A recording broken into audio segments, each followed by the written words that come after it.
Do you have a lot of documents containing valuable information, but it's stored in difficult to access PDFs and other document formats? Would you like to start using your personal or organizational documents to solve problems, gain insights, and make more informed decisions? Watch this video to learn how Docling can help simplify converting these documents into actionable data. Docling is an innovative open source project sponsored by IBM.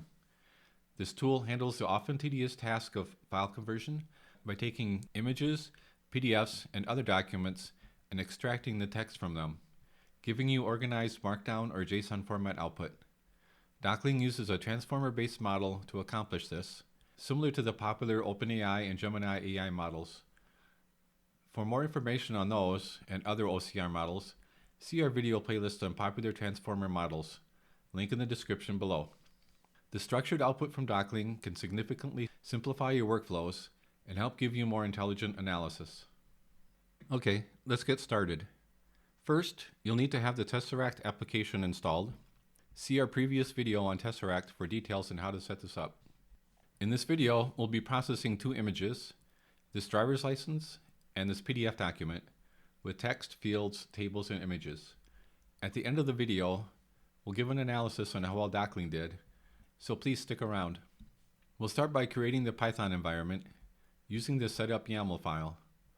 To do this, we run this kind of create command, which installs several libraries and their dependencies.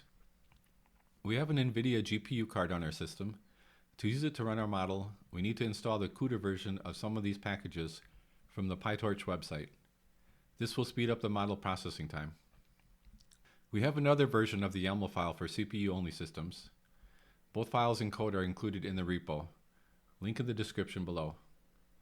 When the environment has been created, we need to activate it for our code using the conda activate command.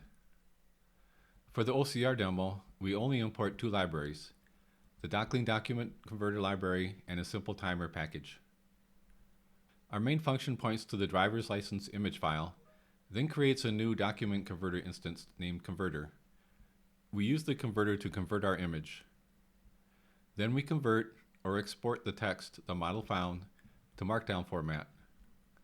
Finally, we print the output to the screen and save the output to a file. We included a UTF-8 encoding to avoid issues with unusual characters in the image.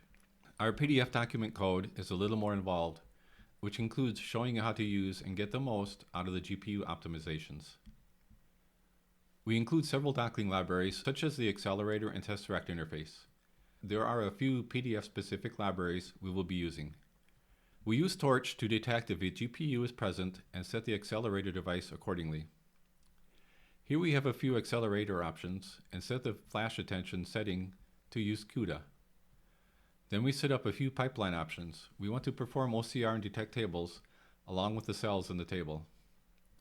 We set the force full page OCR option within the Tesseract connector. Then we create a new document converter object, passing in our options. This line will convert the document using the Tesseract model from the CLI application that we installed earlier. We convert to Markdown or JSON, then save the output to a text file. Moving on to the demo, we run the OCR Python script. It only takes a few seconds to give us the output. It ran faster with the GPU card, but still runs pretty quickly on a CPU. Comparing the output to the image, we can see the model missed some of the text. What it did find had decent accuracy, but still made some mistakes. We would rate this model low. We have seen better accuracy from other vision language models, such as DeepSeek, OpenAI, and Gemini Pro. We'll run the PDF document next. This took 21 seconds to process 16 pages. Looking at the document and the model output, it captured most of the text with 100% accuracy, and was able to extract the text from different visual formats. We can also see the table structure was recognized and saved accordingly. The images in the document are tagged but not converted. However, the model missed some text here, mainly in the headers and footers. Overall, the speed is good. The accuracy for table extraction is good. Overall accuracy is just okay, since it missed some of the text. There are better models available, but they'll take much longer to run. Okay, that's all we have for today. Thanks for watching our video. As always, questions and comments are welcome. See you next time.